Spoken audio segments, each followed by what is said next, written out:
Bom dia, primeiro ano, sejam todos bem-vindos. Eu sou o professor de língua portuguesa, William Correia, também o professor de vocês de literatura, que vai aparecer como artes, mas nosso estudo maior será na base da literatura e também de redação. Então, teremos encontro através desse canal ou pelo Zoom nas terças, nas quartas e nas quintas-feiras, tá bom, gente? Então, tenham atenção ao horário das aulas, às atividades. Sejam todos bem-vindos. Qualquer dúvida, através do WhatsApp. E agora vamos dar uma olhadinha nos nossos conteúdos desta unidade.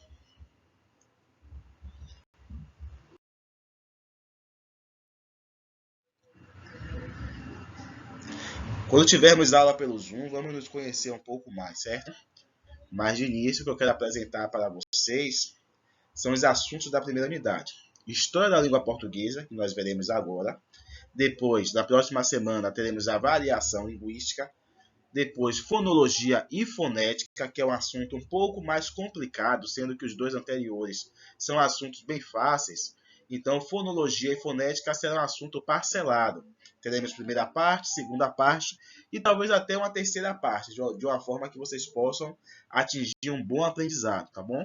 E teremos também a acentuação gráfica, que aí já fica por conta do nosso final da unidade, nosso último assunto, aquele assunto mais próximo da prova, tá bom? Então, quem quiser anotar isso aí, é legal também. Principalmente quem não vai adquirir o módulo nesse ano ou nessa unidade, tá bom? Quem vai ter o módulo ou já tem o módulo, não precisa se preocupar com isso, porque tem tudo no módulo.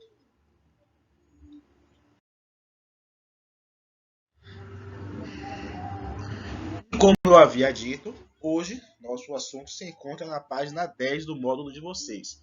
História da língua portuguesa, um assunto bem fácil, porque se baseia justamente na trajetória que a língua portuguesa tem, ou teve.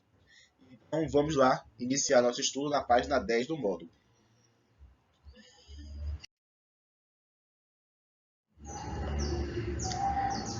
A língua portuguesa no mundo. O que é que fez a língua portuguesa se expandir? Foram as grandes navegações, isso nos séculos XV e XVI, quando os portugueses resolveram investir em viagens ao redor do mundo, fez com que o idioma deles, a língua portuguesa, passasse a ser difundido. Então, a língua portuguesa hoje se encontra na África, se encontra na América, se encontra na Ásia e na Europa. E dentro do ranking das línguas mais faladas do mundo, a língua portuguesa ocupa entre a quinta e a sexta posição, aproximadamente como a língua com o maior número. Quer dizer, esse ranking se baseia nos idiomas, nas línguas que tem o maior número de falantes. E essa é a posição que a língua portuguesa ocupa, com cerca de de 244 milhões de falantes da língua portuguesa. Quais são os países que falam a língua portuguesa? Nós temos Angola, o Brasil, Cabo Verde, Guiné-Bissau, Moçambique, Portugal, São Tomé e Príncipe e Timor-Leste. Então, são 8 países no total que falam a língua portuguesa, que utilizam a língua portuguesa. Alguns parcialmente, quer dizer, nem todo país fala a língua portuguesa. Existem países que falam 2 idiomas e a língua portuguesa ocupa uma porcentagem dentro desse país. Já no Brasil é 100%, todo o país tem como idioma tradicional a língua portuguesa. Então, essa variação é que faz com que cheguemos àquela marca lá de 244 milhões de falantes da língua portuguesa. Essa variação de porcentagem de falantes dentro de cada país.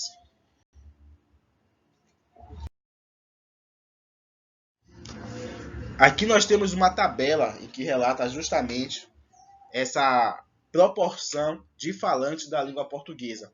Nós temos aqui os 8 países, né? Angola, que é na África, Brasil na América do Sul, Cabo Verde na África, Guiné-Bissau na África, Moçambique na África, Portugal na Europa, São Tomé e Príncipe na África e Timor-Leste também na África, que eu não coloquei ali.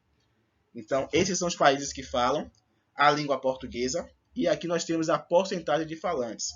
A Angola tem seus 70%, o Brasil 100%, como eu disse, Cabo Verde na África 87%, Guiné-Bissau 57%, pouco mais da metade, Moçambique 60%, Portugal tem 60%, quer dizer, a língua inglesa e outros idiomas ocupam outra proporção, a outra proporção. São Tomé e Príncipe 100%, Timor-Leste somente 20% já.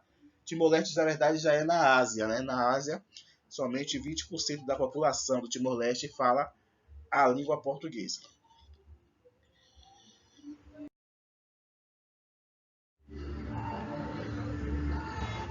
O choque cultural, o encontro dos portugueses com os indígenas no Brasil.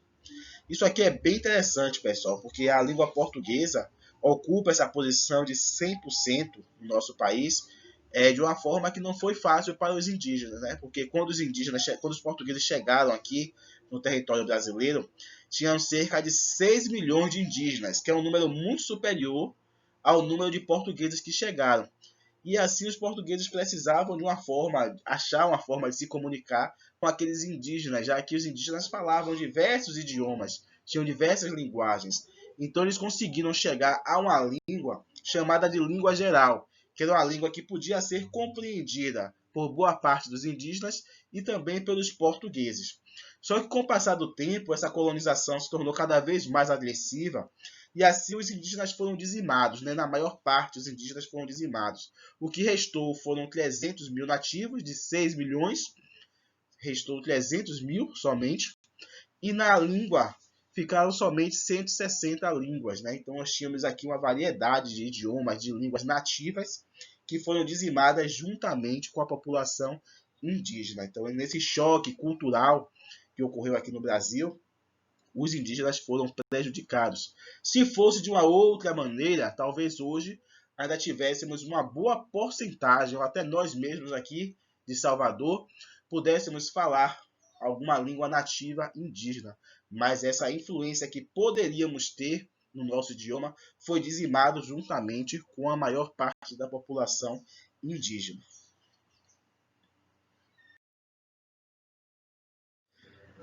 Mas temos algumas contribuições dessa língua geral que era falada no momento da colonização, que ficaram até hoje e que nós utilizamos, por exemplo, ao se referir a pessoas, nós utilizamos caipira, pajé, curumim, entre outras expressões. No alimento nós temos maracujá, aipim, moqueca, como doença caipora ou catapora.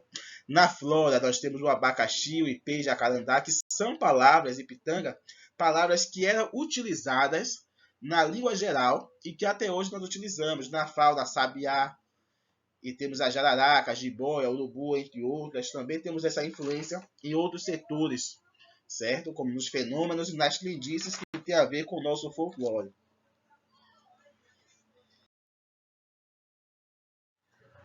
Temos também a influência africana. Como se deu a influência africana? Se deu justamente por conta da escravidão.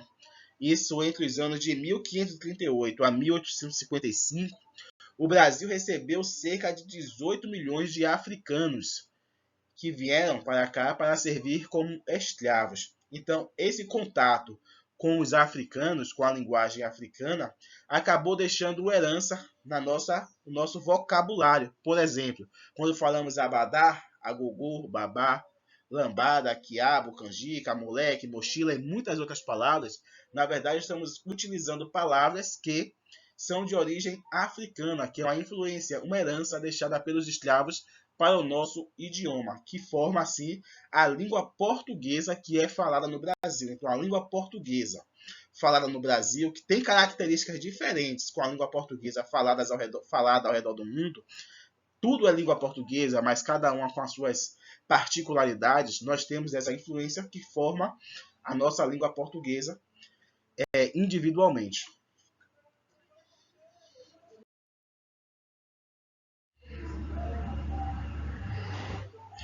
E chegamos à nossa atividade para casa, que se inicia na página 13 e vai até a página 18. Aguardo a foto da atividade para casa, sendo que a atividade para casa vocês não precisam fazer exatamente agora pela manhã, certo? Mas mandem para mim no meu horário de trabalho, que fica mais conveniente para eu avaliar, corrigir e marcar lá o pontinho, né? A conferida de que o aluno X fez a atividade naquele dia. Tá bom, pessoal? Falem comigo através do WhatsApp. Não fiquem com dúvidas. Se tiver dúvida aí, não entendi nada a ver isso aí, não entendi, ficou meio confuso, professor. falem comigo através do WhatsApp, tá bom, gente? Tchau, tchau. Até a nossa próxima aula.